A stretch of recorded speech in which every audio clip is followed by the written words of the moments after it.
जय श्री राम। आपका हार्दिक स्वागत है आपके अपने चैनल कृष्ण सखी स्टोरीज पर। आप सभी को राम नवमी की ढेरों हार्दिक शुभकामनाएं। आज राम नवमी के अवसर पर मैं आपको भगवान श्री राम की कथा सुनाने जा रही हूँ। महर्षि वाल्मीकि के अनुसार श्री राम का जन्म चैत्र शुक्ल नवमी तिथि पर पूर्ण वर्षु नक्षत्र में जब 5 ग्रह अपने उच्च स्थान में तब हुआ था। इस शुभ व पावन अवसर पर भगवान श्री राम की कथा सुनने मात्र से ही भक्तों के सभी कष्ट दूर होते हैं और भगवान श्री राम का आशीर्वाद उन्हें प्राप्त होता है। आइए कथा आरंभ करते हैं। प्रेम से बोलिए जय श्री राम। पौराणिक कथा के अनुसार एक बार भगवान शिव से माता पार्वती ने यह प्रश्न किया कि हे प्रभु, राम कौन है? तब भगवान भोलेनाथ ने पार्वती जी से कहा, राम भगवान विष्णु के ही 7वें अवतार हैं। पृथ्वी पर श्री राम की प्रतिष्ठा मर्यादा पुरुषोत्तम तथा न्याय प्रिय राजा के रूप में है। तब ये सुनकर पार्वती जी ने बड़ी ही हैरानी से पूछा,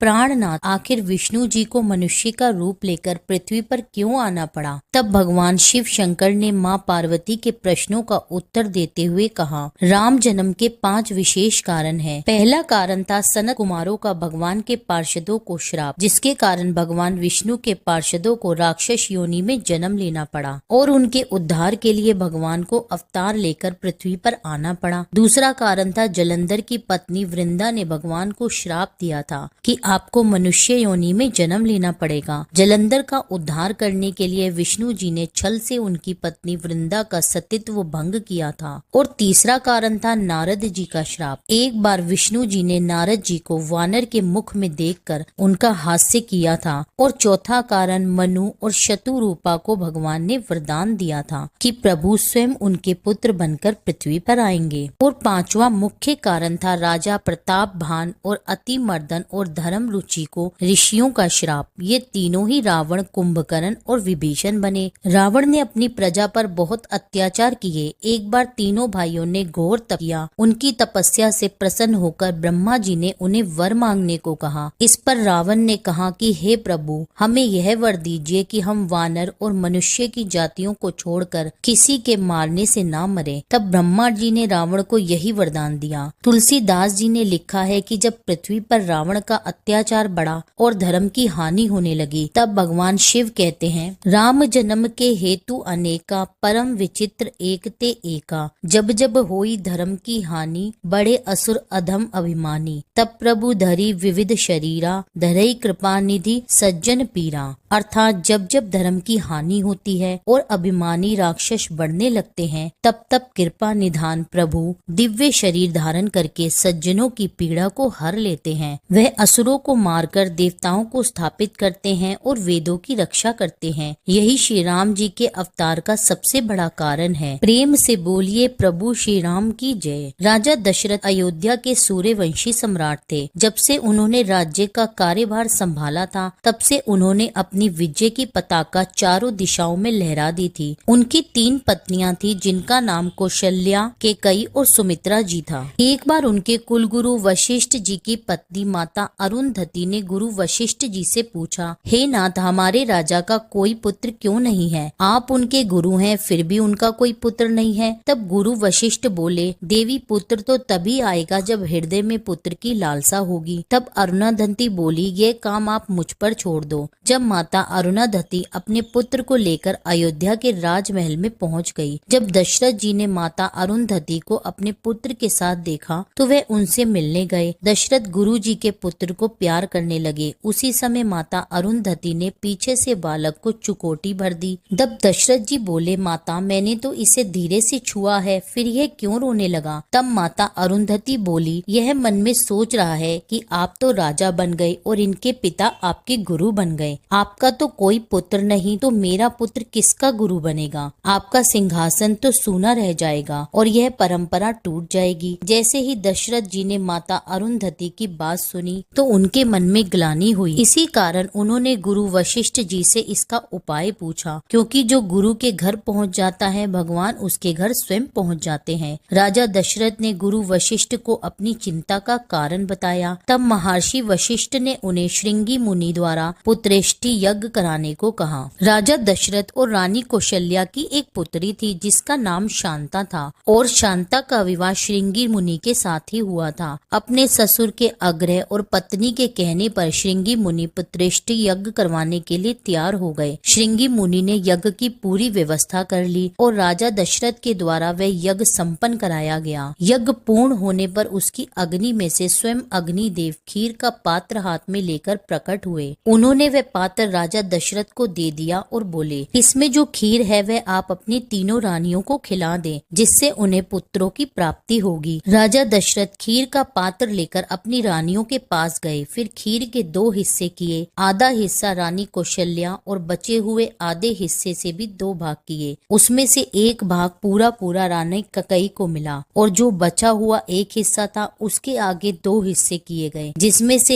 एक हिस्सा रानी कौशल्या और दूसरा हिस्सा रानी कैकेयी को मिला। और कौशल्या जी ने वह खीर अपने हाथों से सुमित्रा जी को खिलाई, जिससे लक्ष्मण जी प्रकट हुए। और एक हिस्सा जो कैकेयी के हाथ में था वह उन्होंने रानी सुमित्रा को खिलाया, जिससे शत्रुघ्न प्रकट हुए। इस प्रकार सभी रानियां गर्भवती हुई। जिस दिन भगवान गर्भ में आए उस दिन चारों ओर सुख ही सुख हो गया और वह पावन समय भी आ गया। चैत्र मास की 9वीं तिथि थी, शुक्ल पक्ष और भगवान का प्रिय अभिजीत मुहूर्त था। दोपहर का समय था, ना बहुत सर्दी थी और ना ही बहुत गर्मी। वह पवित्र समय सब लोगों को शांति देने वाला था। शीतल मंत्र और सुगंधित हवा चल रही थी। सभी देवता भगवान की स्तुति करके अपने अपने लोक में पधार गए। उसी समय अवधपुरी के दिव्य भवन के प्रिय कक्ष में भगवान श्री राम प्रकट हो गए। तब भगवान श्री राम का जन्म हुआ। तब वे चतुर्भुजी रूप में प्रकट हुए। जब रानी कौशल्या ने देखा तो उन्हें बड़ी ही हैरानी हुई। जो सारे ब्रह्मांड में समाया हुआ है वे मेरे गर्भ से निकला है। भगवान ने माता कौशल्या को दिव्य रूप दिखाया और भगवान चाहते थे कि माँ के अंदर वात्सल्य प्रेम जागे, क्योंकि माता कौशल्या ने पिछले जन्म में भगवान से वरदान मांगा था कि आप पुत्र रूप में हमारे घर आए और जब आप आओ तो मुझे एक बार यह बोध होना चाहिए कि जो मेरे यहाँ पधारे हैं वे भगवान हैं। जब माता कौशल्या ने भगवान को जी भर के देख लिया तो भगवान मुस्कुराने लगे। प्रभु के दिव्य दर्शन करने के बाद माता जी की बुद्धि बदल गई। हे तात, यह रूप बदल कर बालक रूप लीला करो, यह सुपरम होगा। माता के वचन सुनकर देवताओं के स्वामी भगवान श्री हरि ने बालक बनकर रोना शुरू कर दिया। तुलसीदास जी कहते हैं कि जो इस चरित्र का गान करते हैं वे श्री हरि को पद पाते हैं और संसार रूपी कुएं में नहीं गिरते। बच्चे के रोने की आवाज सुनकर सभी रानियां उतावली होकर दौड़ी चली आई। दासियां हर्षित होकर इधर उधर दौड़ने लगी। सारे अयोध्या वासी आनंद मनाने लगे। राजा दशरथ पुत्र का जन्म कानों से सुनकर ब्रह्म आनंद में समा गए। भगवान श्री राम ने 9वीं तिथि में 9वीं तिथि पर मनुष्य के रूप में जन्म लिया। प्रेम से बोलिए प्रभु श्री राम की जय। आइए 9वीं तिथि से जुड़ी भगवान श्री राम की एक और कथा सुनते हैं। एक बार 9वीं तिथि भगवान श्री राम के पास आई और रोने लगी। भगवान राम जानकी जी के साथ विराजमान है। भगवान ने पूछा, हमारे दरबार में कौन रो रहा है? तब दरबान ने बताया कि यह 9वीं तिथि है और आपसे मिलना चाहती है। तो भगवान राम ने 9वीं तिथि को अपने पास बुलाया और रोने का उनसे कारण पूछा। प्रभु क्या बताऊं, मुझे इस संसार ने त्याग दिया है। बड़े बड़े ब्राह्मण और पंडित कहते हैं कि 9वीं तिथि पर कहीं यात्रा नहीं करनी चाहिए, कोई भी शुभ कार्य नहीं करना चाहिए। मेरा बड़ा अनादर हो रहा है प्रभु। हर तिथि में कोई न कोई उत्सव हुआ है, कोई न कोई अवतार हुआ है, परंतु मैं खाली ही रह गई हूँ। मेरा उद्धार कीजिए। यह सुनकर भगवान श्री राम के नेत्रों से आंसू आ गए। वे बोले, तू चिंता क्यों करती है? जो खाली है मुझे वही प्रिय है। मैं उसे अपने प्रेम से भर देता हूँ, खाली नहीं रहने देता। अब की बार जब मेरा राम अवतार होगा तो मैं तुझे भर दूंगा। उस दिन उत्सव मनाया जाएगा। साथ ही माँ सीता भी बैठी थी। माता सीता का भी उनकी बात सुनकर हृदय द्रवित हुआ और वो बोली कि मैं भी 9वीं तिथि को आऊंगी। जैसे ही 9वीं तिथि के दिन भगवान श्री राम का जन्म हुआ था, आकाश मार्ग से देवताओं और गंधर्वों ने पुष्पों की वर्षा की। श्री राम के दर्शन से सूर्य भगवान आनंद मगन होकर स्थिर हो गए। वे आगे बढ़ ही नहीं रहे थे। राम जन्म से सभी देवताओं को खुशी हुई, परंतु चंद्रदेव दुखी हो गए थे, क्योंकि सूर्यास्त के बिना रामचंद्र के दर्शन कैसे हों। तब भगवान श्री राम ने चंद्रमा से पूछा, आज मेरा पृथ्वी पर अवतरण हुआ है और तुम दुखी हो रहे हो। तब चंद्रदेव ने राम जी से कहा, अगर सूर्यास्त नहीं होगा तो मैं आपके दर्शन कैसे करूंगा? और इतना कहकर चंद्रदेव को रोना आ गया। तब श्री राम ने चंद्रमा को आश्वासन देते हुए कहा कि आज से मैं तेरा नाम धारण करूंगा, परंतु चंद्रदेव प्रसन्न नहीं हुए। तब प्रभु श्री राम बोले, इस बार मैंने सूर्य वंश में जन्म लिया है। भविष्य में कृष्ण अवतार में रात्रि के 12 बजे आऊंगा और सबसे पहले तुम्हें दर्शन दूंगा। यह सुनकर चंद्रदेव भी प्रसन्न हो गए। करुणा निधि दयावान पुरुषोत्तम श्री राम भगवान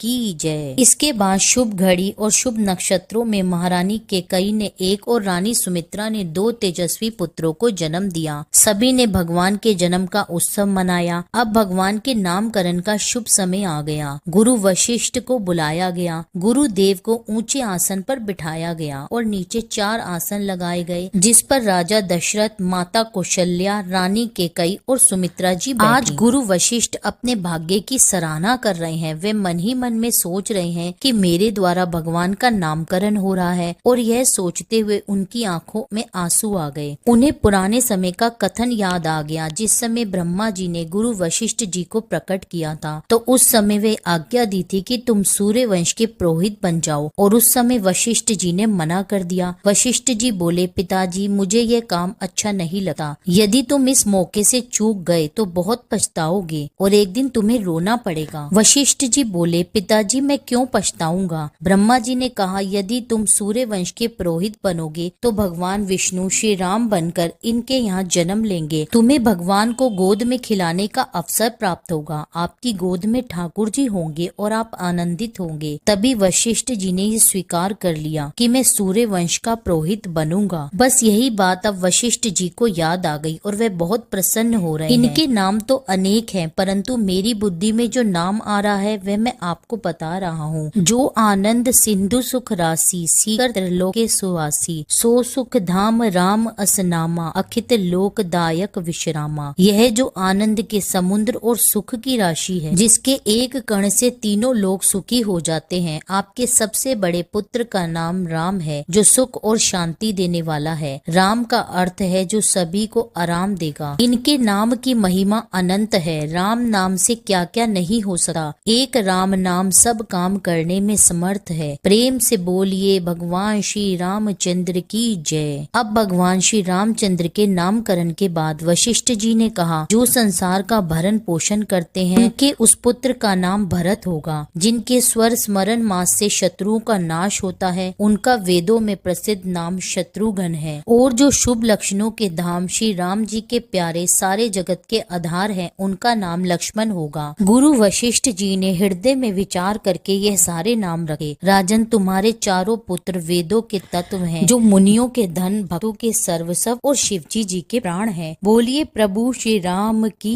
जय। यहीं पे कथा संपूर्ण होती है। आप सभी का कथा सुनने के लिए हार्दिक धन्यवाद। उम्मीद करती हूँ यह कथा आपको पसंद आई होगी। वीडियो पसंद आई हो तो मेरे चैनल को सब्सक्राइब कर लीजिए। वीडियो को लाइक करके कमेंट में लिख दीजिए जय श्री राम।